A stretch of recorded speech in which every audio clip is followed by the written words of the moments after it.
কণী খাই ভাল পোৱা সকলৰ বাবে আজি এটা বৰ ধুনীয়া বস্তু লৈ আহিছোঁ। এইটো হৈছে আগাৰো গ্ৰেণ্ড এগ ব্ৰইলাৰ এণ্ড পোচাৰ। সদায় খাই থকা কণীটো ইয়াত বনালে চেফটো অকণমান বেলেগ হয়। আৰু ইয়াতে আহে এখন ধুনীয়াকৈ ট্ৰে আৰু লগতে আহে এখন বাউল। তাৰ আগতে কিন্তু আপোনালোকে কণীকেইটা মেজাৰিং কাপটোৰ তলত অহা পিনটোৰে ফুটুৱাই ল'ব লাগিব। মেজাৰিং কাপটোৰে মেচিনটোত অলপ জোখমতে পানী দিয়ক। আৰু তাৰপিছত খালি এটা কথা মন কৰিব দেই, যিফালে আপোনালোকে কণীটো ফুটুৱাইছিলে সেই অংশটো কিন্তু আপোনালোকে সদায় ওপৰৰ ফালে দিব।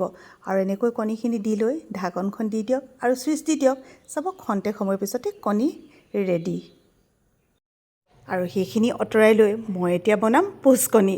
ইয়াত আপোনালোকে তেল দিবও পাৰে বা নিদিলেও একো আপত্তি নাই।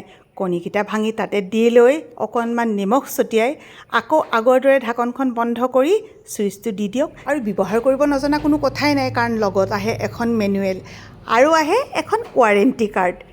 আৰু এইখিনি দেখুৱাই থাকোঁতে চাওকচোন, মোৰ এই পোচ কণীও ধুনীয়াকৈ ৰেডি হৈ গ'ল। এতিয়া আপোনালোকে ঘৰত খাওক বা টিফিনত নিয়ক। কিমান ধুনীয়া চাওকচোন, চেফটো অকণমান বেলেগ হয়নে? তাৰপিছত কিন্তু চাফা কৰিবলৈ হ'লে আপোনালোকে এইটো ধুব নালাগে। এনেকৈ এখন টাৱেল ল'ব আৰু ধুনীয়াকৈ মচি থ'ব।